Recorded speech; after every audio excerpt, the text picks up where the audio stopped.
সম্মানিত সুধী মণ্ডলী, সবাইকে ভালোবাসা এবং শুভেচ্ছা জানিয়ে আজকে একটি বিষয় নিয়ে আলোচনা করব। বিষয়টি হলো যে দুটো কাজ কোনোভাবেই করা যাবে না।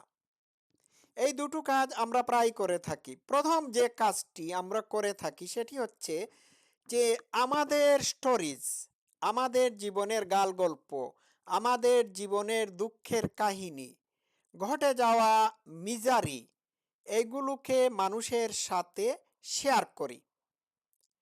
তো বিষয়টা হলো, আমরা যখন এইগুলো মানুষের সাথে শেয়ার করি তখন আমরা আমাদের এই দুরবস্থা বা দুর্ঘটনা বা দুঃখের কাহিনী দিয়ে অন্য মানুষের মনকে ভারাক্রান্ত করে তুলি।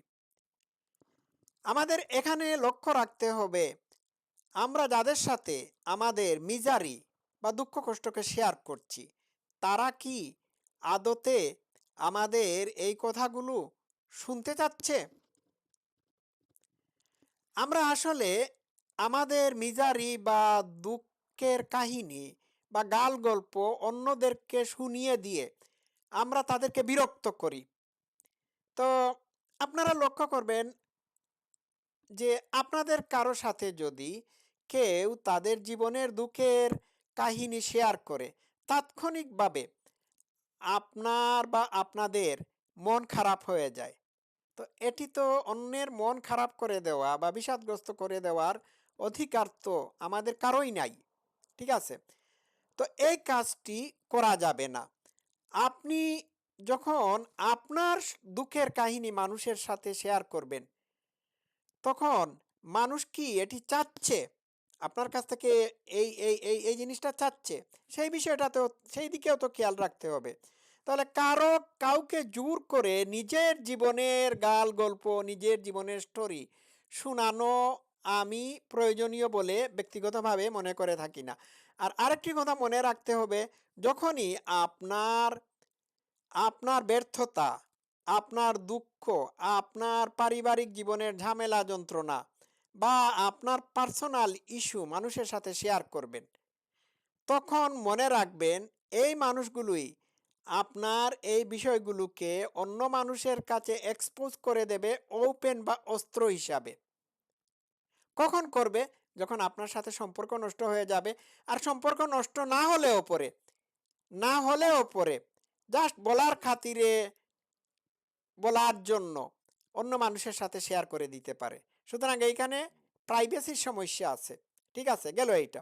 তাহলে এই কাজটি শেয়ার করা যাবে না, বা এই কাজটি করা যাবে না। ২ নাম্বার হচ্ছে, আপনি চুজ করতে হবে, আইদার আপনি স্রোতের স্রোতের মধ্যে বা স্রোতের মুখে ভেসে যাবেন, অথবা স্রোতের বিপরীতের থেকে আপনি একজন নৈতিক মানদণ্ড সম্পন্ন মানুষ হবেন।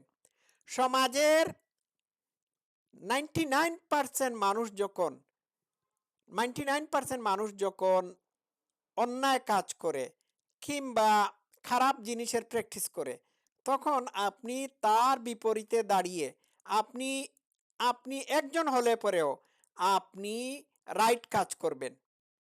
সমাজের 10 জন, মানে সমাজের 90% মানুষ যদি গসিপ করে, তাহলে আপনিও কি গসিপ করবেন? যদি আপনি তাদের মতো গসিপ করা শুরু করে দেন, তাহলে আপনি তাদেরই একজন হয়ে গেলেন। ঠিক আছে? You become one of them.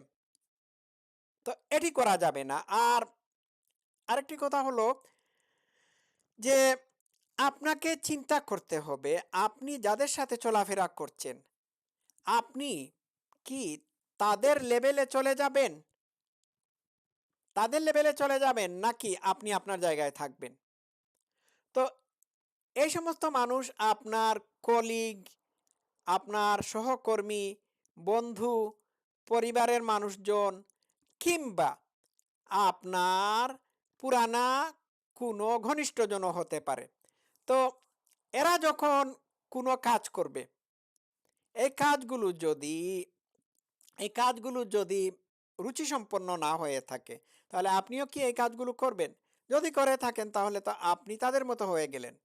তাহলে আপনাকে চুজ করতে হবে যে আপনি আপনি জনতার মিছিলের ধাক্কায় সামনের দিকে হেলে পড়বেন, নাকি তাদের সাথে জয়েন করবেন, নাকি তাদেরকে পরিত্যাগ করে তাদের সাথে যুক্ত না হয়ে আপনি আপনার মতো হবেন। তো you have to be yourself. আমি বিধেয় বিষয়টা বুঝাতে পেরেছি। তো এই দুইটা কাজ করা যাবে না। আর একটা কথা বলি, আপনি কে সেটি বলা যাবে আপনি কাদের সাথে চলাফেরা করেন সেটার উপর ভিত্তি করে। এটাই হচ্ছে আসল কথা। দর্শক শ্রোতারা, আজকে এই পর্যন্ত থাকুক। সবাই ভালো থাকবেন। Love you all. Thank you so much.